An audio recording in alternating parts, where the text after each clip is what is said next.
So ఇప్పుడు cough syrups cold వచ్చినా ఒక కాఫ్ వచ్చినా ప్రతి దానికి యాంటీబయాటిక్స్ రాస్తూ ఉంటారు. అది ఎంతవరకు సేఫ్, అసలు అవసరమా నిజంగా antibiotics? I keep it very simple. ఈ క్వశ్చన్ ఎందుకంటే సింపుల్గా ఆన్సర్ చేస్తాను, ఎందుకంటే చెప్పాలనుకుంటే we can talk for hours together on this topic. మెడికల్గా వెళ్ళను, అది వెరీ సింపుల్గా చెప్తాను. యాంటీబయాటిక్స్ అందరికీ తెలుసు, it is use for bacterial infection, very simple. అందుకే లేకపోతే యాంటీబయాటిక్ అనే పేరే రాదు. మీకు ఒక మనిషికి ముక్కు కారుతుంది, రన్నింగ్ నోజ్ ఉంది అంటే it can be cause by 2 reasons.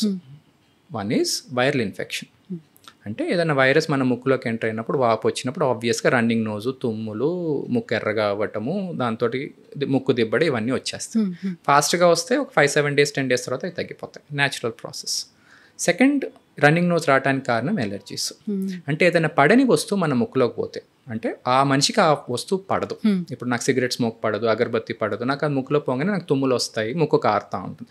Pollution పడదు, డస్ట్ పడదు, నాకు వచ్చేస్తుంది అనమాట. ఈ 2 కండిషన్స్లో ఎక్కడ బ్యాక్టీరియా లేదు మీరు చెప్తే.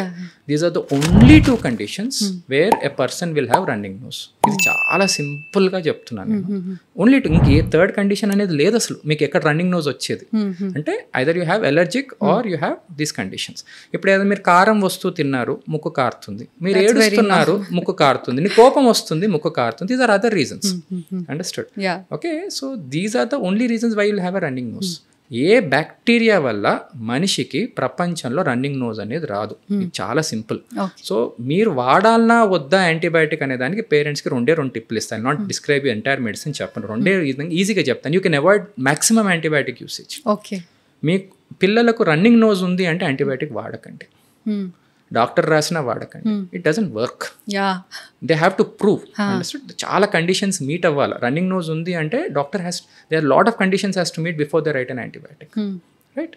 సెకండ్ వచ్చేసి పిల్లలకి జ్వరం వచ్చినప్పుడు, జ్వరము, జలుబు, దగ్గు ఇట్లా కాంబినేషన్ లాగా ఒకేసారి వచ్చింది అనుకోండి, మోస్ట్లీ ఇట్ ఈస్ వైరల్. ఎందుకంటే వైరల్ టైం ఇవ్వదు, ఒకటేసారి అటాక్ చేస్తుంది. 4 days బాగా హై ఫీవర్ ఉంటుంది, తర్వాత ఫీవర్ తగ్గుతుంది, తర్వాత మెల్లగా జలుబు, దగ్గు తగ్గుతుంది. ఇది ప్రక్రియ.